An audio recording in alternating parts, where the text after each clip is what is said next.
50 বছর কেটে গেছে সেই ঘটনার। পদ্মাবিল এখন আর আগের মতো নেই। ধান ক্ষেতের জায়গায় কিছু পাকা রাস্তা, পুরনো খালের পাশে বাজার বসেছে। তবু গ্রামের মানুষ এখনো সন্ধ্যায় বলে, গোধূলিতে বাতাসে যে গন্ধ আসে সেটা মাটির না, সেটা মীরার।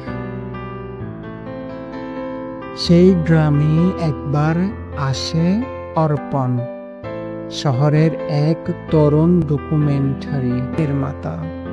তার কাজ হারিয়ে যাওয়া গ্রামীণ প্রেমের কাহিনী নিয়ে ভিডিও বানানো।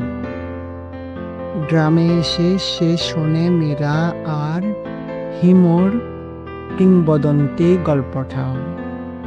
লোকেরা বলে ওরা ছিল সত্যিকারের প্রেমিক প্রেমিকা, যাদের ভালোবাসা মাটির সঙ্গে মিশে গেছে। অর্পণ হেমুর পুরনো ঘর খুঁজে পেল, ভাঙ্গা ছাল, ধুলোমাখা জানালা, তবু এক কোণে কাঠের বাক্সে একটা পুরনো লাল ওড়না, ওইটা ছিল মীরার। অর্পণ অদ্ভুতভাবে ওড়নাটা হাতে নিল, আর হঠাৎ যেন বাতাস থেমে গেল। চারপাশ নিস্তব্ধ, শুধু মৃদু কণ্ঠ। এই মাটিকে ভালোবাসলে তুই আমাকে চিনবি। অর্পণ চমকে উঠল। বাইরে তাকিয়ে দেখল গোধূলির আলোয় এক মেয়ের ছায়া ধীরে ধীরে ধান ক্ষেতের ভেতর মিলে যাচ্ছে। তার পায়ের নিচে মাটিতে পড়ল একটা ফুল, কাঁঠালির ছাপা।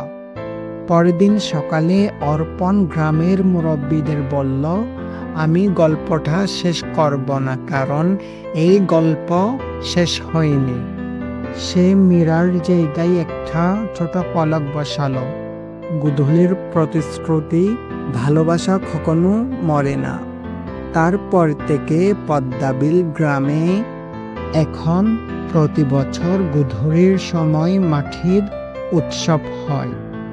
মানুষেরা মাটিতে ফুল ছিটিয়ে বলে, যে ভালোবাসা নিঃস্বার্থ সে মাটির গন্ধে ফিরে আসে, আর বাতাসে তখনও গন্ধ ভাসে মীরার, হিমুর আর সে প্রাচীন প্রেমের, যা সময়ের স্রোতেও মুছে যায়নি।